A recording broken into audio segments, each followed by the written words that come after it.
Hey, this is Matt once again. We're about to end the video, and this is a paid request for Joseph. Thank you so much for that.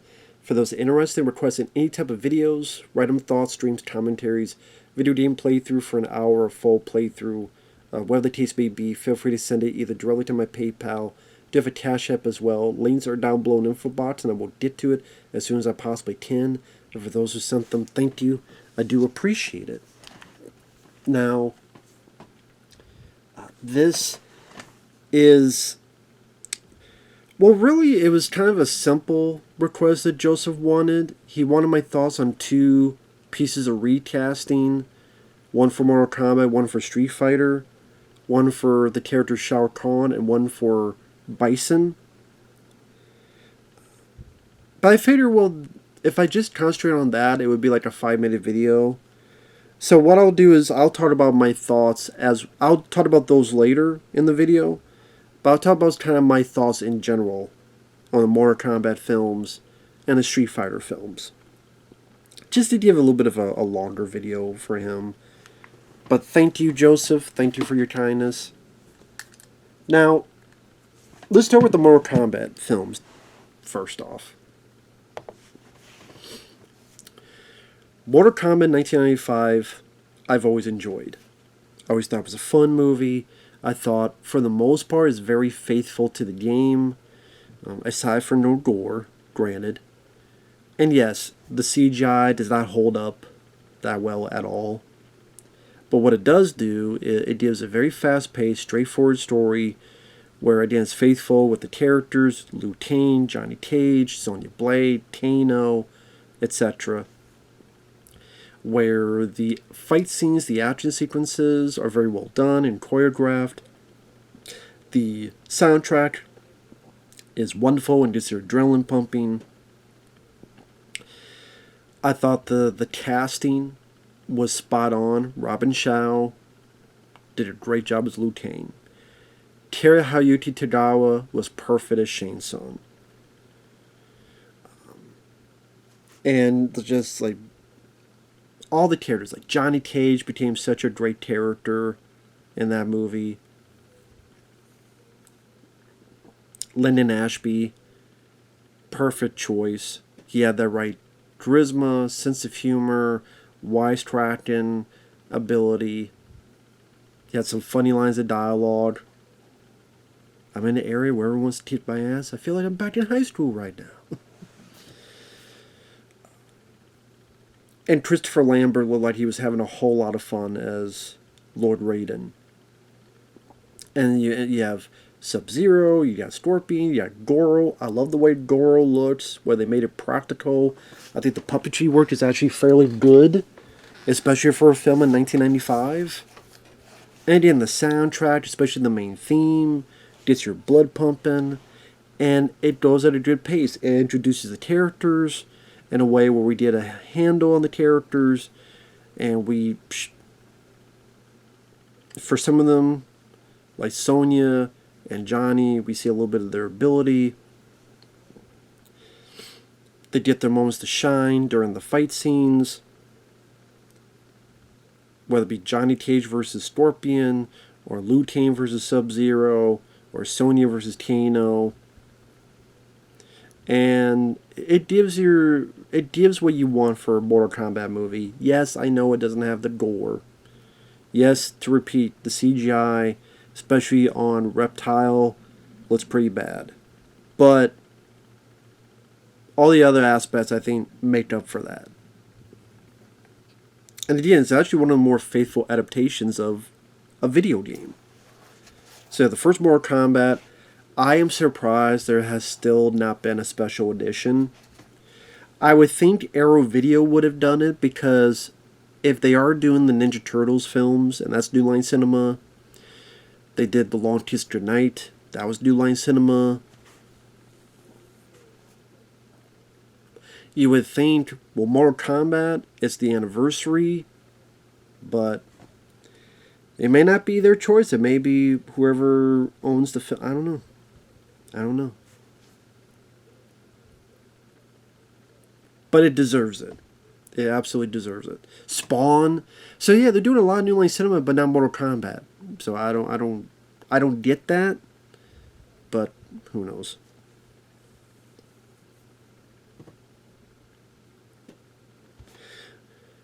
Mortal Kombat Annihilation is a very disappointing sequel. It still has a rousing soundtrack.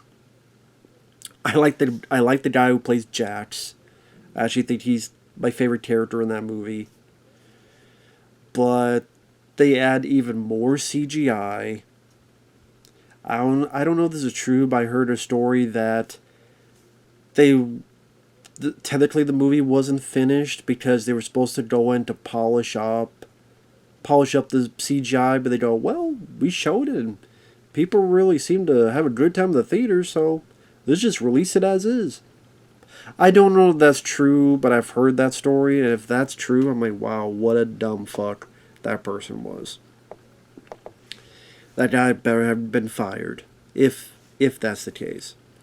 But there's more CGI, and it looks less polished, and they try to add in more characters. I would say they added in too many new characters, because they added so many that a lot of them don't have a lot of room.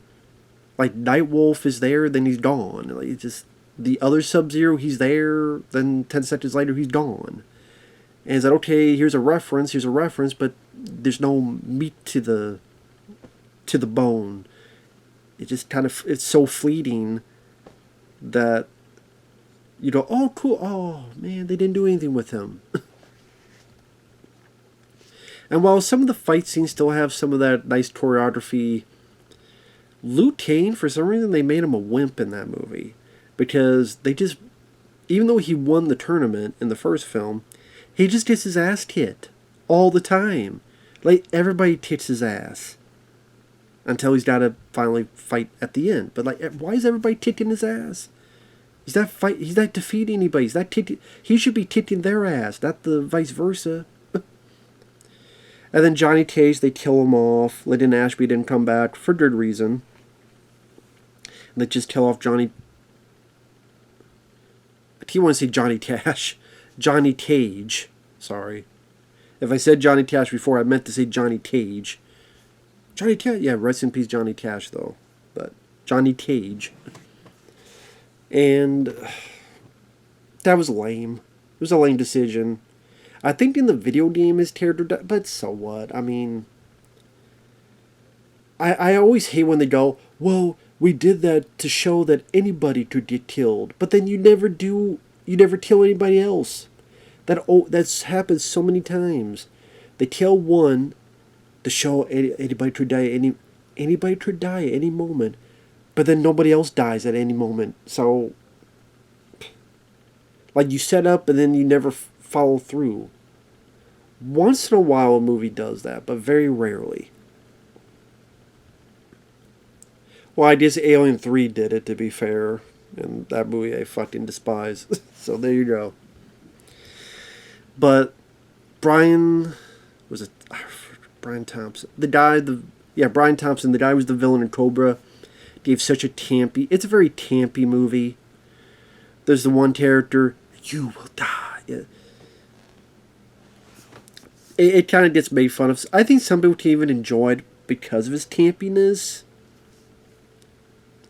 I could kind of see that, where there's some fun to have so bad as good level, but it's just disappointing. It's cool to see... I'm bad with names. Oh god, what was the two... I cannot believe I forgot their damn names. Cyrac? Was it Cyrac and who's the other? Cyrax and... God damn it, who was the other one?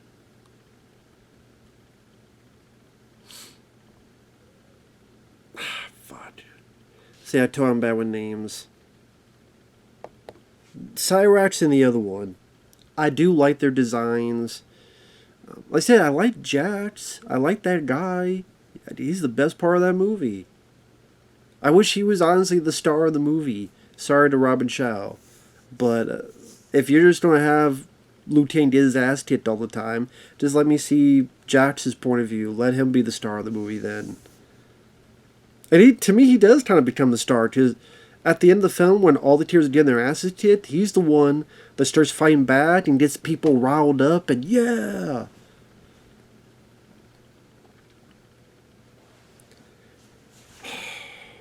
But then I think of the ending and the whole thing with the animality.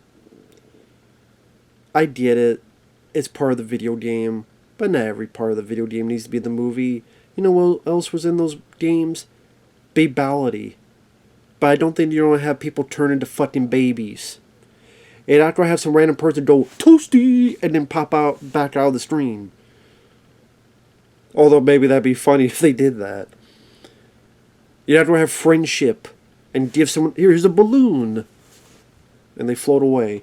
So, I mean, sometimes you don't have to put everything from the game into the movie.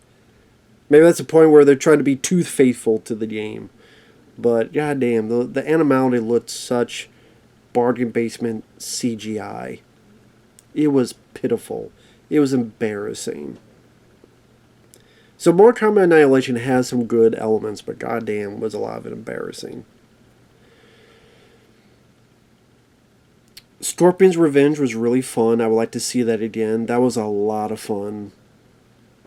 The second one I saw was a Battle of the Realms. I thought it was okay. I never saw the one with Johnny Cage. I know a lot of people didn't like it, but I never saw it because I was never requested it. I never got a request for it. And, you know, I'm busy with requests. Those come first. So I never got around to seeing the Johnny Cage one. Unless someone wants to send a request for it. But, yeah, I never saw it. So, yeah. Oh, and then the 2021 reboot. I hated that. I despised it. I thought it was god-awful. I know my friend Mike, OCP, he likes the film. Teach their own. I think it was dog shit. I think the fights were dog shit. I think Cole. Who the fuck is Cole? Who gives a shit about Cole? Unless it's Cole Hauser. Fuck Cole. Give a shit about Cole?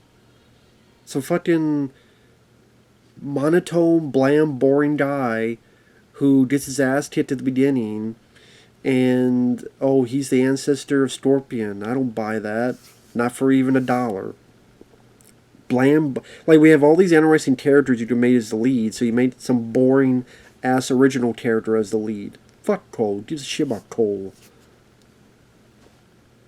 Shove a piece of coal up his ass. Maybe get more energetic and lively. Goro.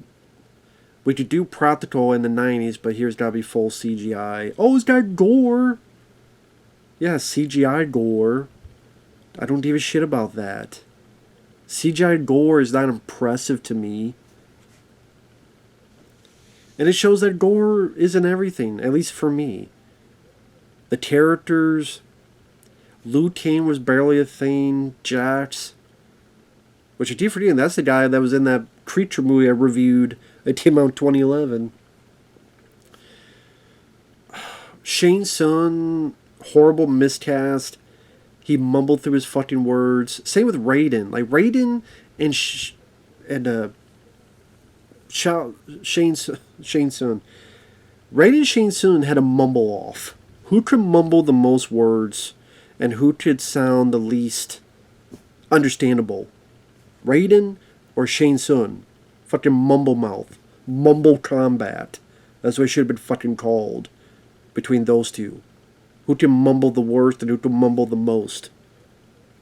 Mumble combat. Mumbles begin. Such a dog shit fucking movie. Bad CGI. Terribly directed. Like, the fight scenes were not that well directed.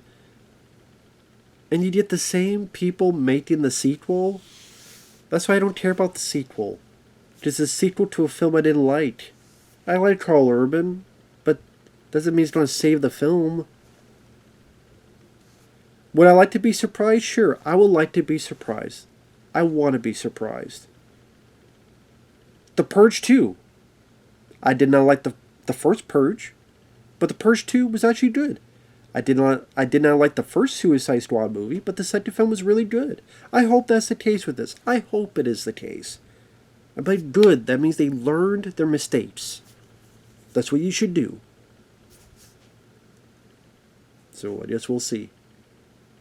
But I mean, maybe don't have someone like Cole be the lead of your movie.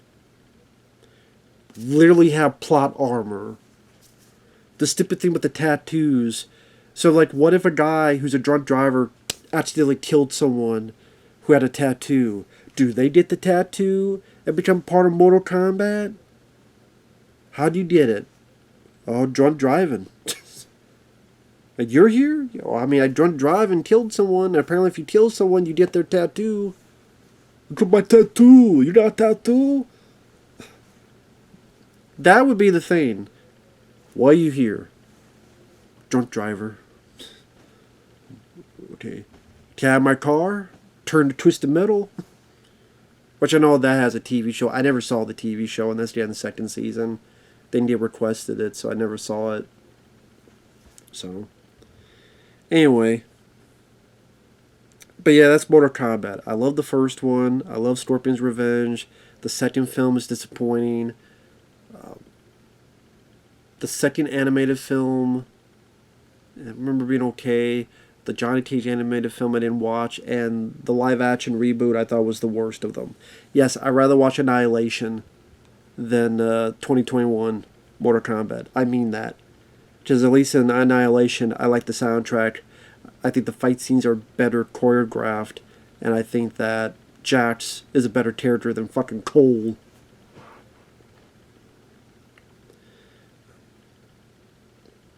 Street Fighter, there's not as many movies. Street Fighter 2, the anime movie, I remember being interesting. Especially like Chun-Li has a shower scene. You get to see her titties. I'm like, okay. Never thought I'd get to see Chun-Li's titties and panties, but okay. Thank you, Japan. Then she almost gets raped by Veda. I'm like, okay, this is... I think it's Veda. Okay, that's interesting.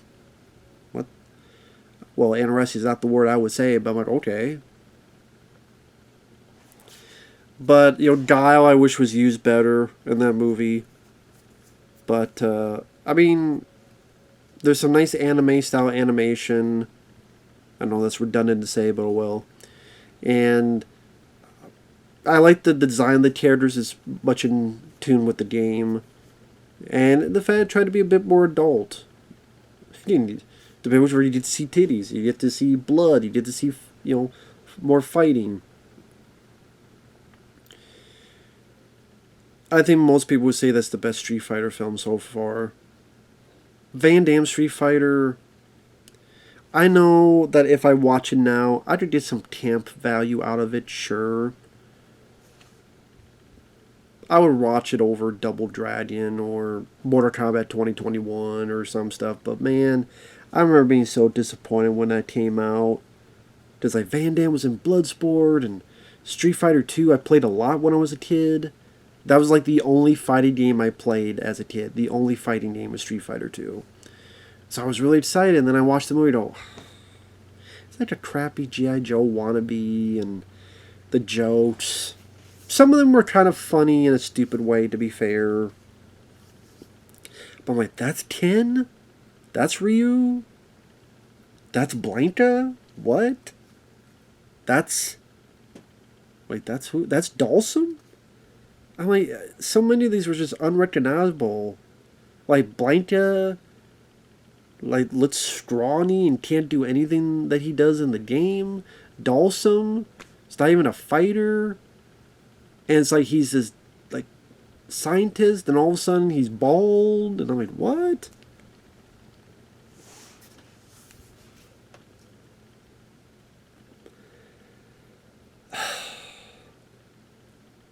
But I mean, Raul Julia is having fun with the movie. He has an entertaining performance. I don't mind Mina Wen, I believe that's her name, the voice of Mulan in the animated film as Chun-Li. Van Damme, it's fun to see him in the movie, but that's definitely during his coked up years. You could tell. There's some goofy fun to it, to be fair. Go to my boot, go up with her, get that son of a bitch's Bison's ass so hard that Bison wannabe don't feel it. Now who wants to come home, and who wants to come in me? That's what it sounds like Van Damme says. Go to my boot, go up with her. So, I mean, but, like, it's fun, but I'm making fun of it. But, I mean, I think that could have been a lot better, legitimate movie. Like Mortal Kombat 95. But, either way. It's better than Street Fighter The Legend of Chun-Li, or as a friend of mine calls it, The Legend of Cum-Li. Which is funny, with Chun-Li, like, the older she got, the whiter she got. So when she's young, she looks very Asian. But as she got older, she got whiter. When she got older, she looked more Caucasian. And then that fucking guy who played Bison, which I always forget his damn name. He was in 88 Minutes. He was in...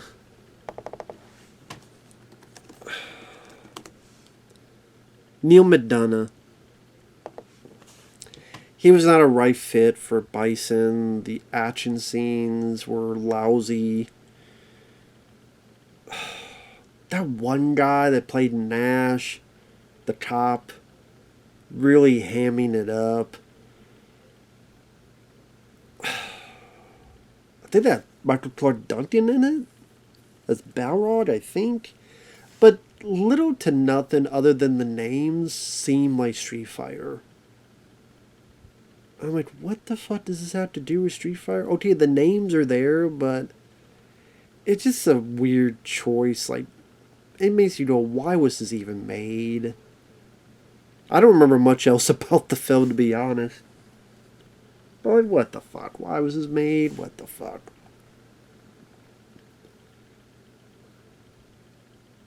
I don't think there was another Street Fighter movie. If there was, I don't remember. I know there's been like fan stuff. But I mean like official movies. Not really.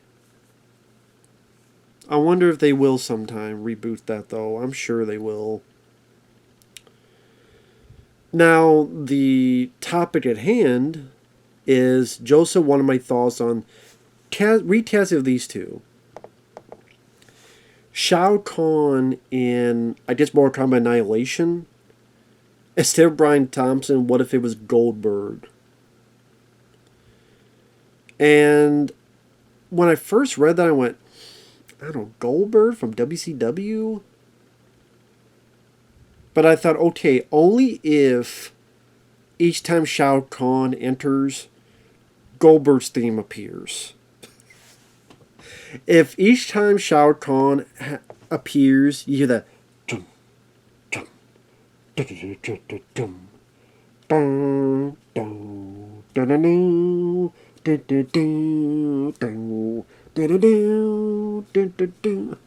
dum, dum. If that appears each time, yes. Because I honestly think if I'm choosing between him... Now, I do think there's a better actor than any of these choices. I have to assume. But if you're asking me between Brian Thompson and Goldberg, I would rather choose Goldberg because Goldberg at least physically could offer a better fight for your hero. So I'm just basically between Brian Thompson and Goldberg in Mortal Kombat Annihilation. What I saw him do in Universal Soldier The Return, he'd do physical stuff. So he'd be a more physical presence and do moves against Robin Shao, Liu Kang. Brian Thompson couldn't. I'm sorry. I know he's a big guy, but he's not like a fighter, wrestler, or anything. And again, I saw how Goldberg worked well with Van Damme in Universal Soldier The Return, which I think is an underrated movie. So yeah, Goldberg as a physical presence. And, you know, you don't have to have Shao Kahn talk all the time. And have him be physical with Liu Kang. do some wrestling moves on him, and he needs his theme. Bring his theme each time. Be more epic. And you sell me on it. Joseph, bring me the theme of Goldberg. You've sold me on it. We'll put it that way. So we'll put it that way. As for the other one, for Street Fighter, he said, what if Arnold Schwarzenegger was Bison? I had to think about that for a bit. Raul Julia gave an entertaining performance, but he could not, because he was dying, sadly, which is a shame. Rest in peace to him.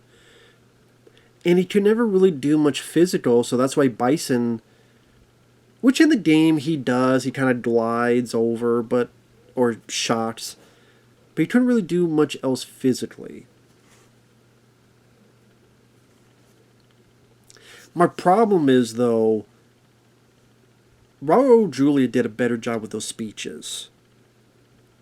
I think if Arnold did it, it would have been like Batman and Robin. And I'm not a fan of his performance in Batman and Robin. It is very campy. Some people like it for that. But to me, it was just campy for an eye-rolling way. So, if you had Arnold, I don't know if he could do those speeches like Raul Julia could. So I do think Raul Julia was the better actor for that. But Arnold, like look-wise, I can actually see him look-wise with the hat. Kind of like, I don't know why I keep thinking of his character in Red Heat. I don't know why, because Bison's not Russian, but for some reason I keep thinking of that. I mean, just the... Maybe if he was more of a cold, calculating type of Bison, where he has less dialogue, and he talks much more, fewer words, steely-eyed glance, steely-eyed look. And hey, Van Damme versus Arnold, I'd be down for that. And that's why I paused and went, you know what? I would like to see Van Damme versus Arnold. That actually would have been cool. In the heyday? 1994? Yeah, it was 4. Jean-Claude Van Damme versus Arnold? That would have been cool to see. Actually would have been cool to see. That's why I'm like, okay. Again, Arnold, don't have like the big speeches, loud. Change it up where he's getting more steely-eyed, Not quite like the Terminator, but just more low-key. And I'm just visualizing like Arnold looking down at Van Damme. And then I think they could have like a better fight. Because the idea, Arnold's a bodybuilder, he's not a boxer, he's not a wrestler, but he's got the body, he's got the shape, he's done fight scenes, he's more used to that. So if you're asking me for more acting performance type of Bison, Raul Julia fit the bill. But more of like perhaps an intimidating presence, perhaps a more satisfying fight scene. And just to see Van Damme and Arnold in their heyday in the same movie, I'd actually be down for that. I actually think that'd be pretty cool. If it's done right. All this, of course, is you have to do it right. Of course.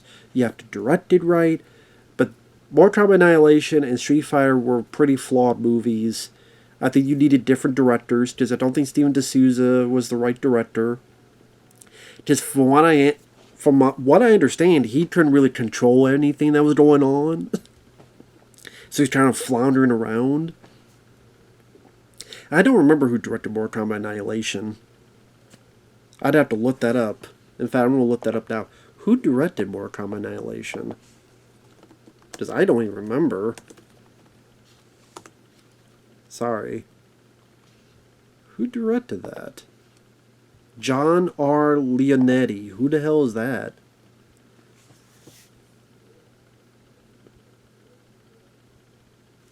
he would go on to direct The Butterfly Effect 2.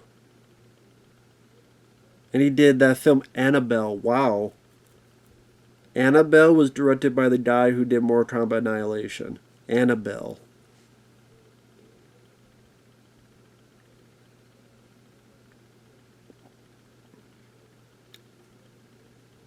He did a film called Wish Upon in 2017. Okay. Well, there you go.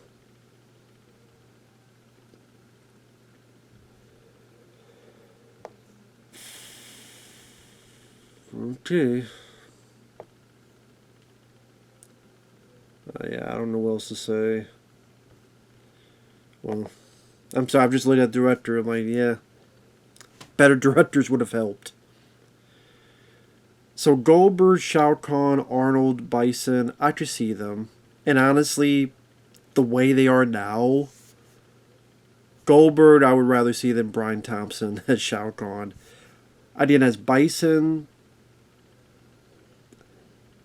again, handled the right way. And Steve D'Souza did write for Arnold and Commando. So maybe he would know how to write Arnold.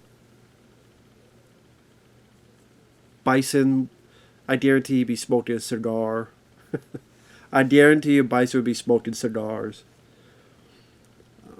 I'd actually kind of see that in the heyday. And, Arnold playing a villain again would have been interesting. Because he hadn't played one since, The Terminator? I think that was, 94? Well, True Lies was 94, so definitely do True Lies. But if he could put this in his schedule, that would have been interesting. So yeah, just the opportunity to have Van Damme versus Arnold. I'd be in the heyday. I'd be down for that. I'd be curious. I would hope it'd be better, but I'd be very curious about that. So sure. So with that said, thanks once again, Joseph. Hopefully this sufficed. Thank you so much for the request. Take care, everyone, and we'll see you guys in the next video. Bye-bye for now.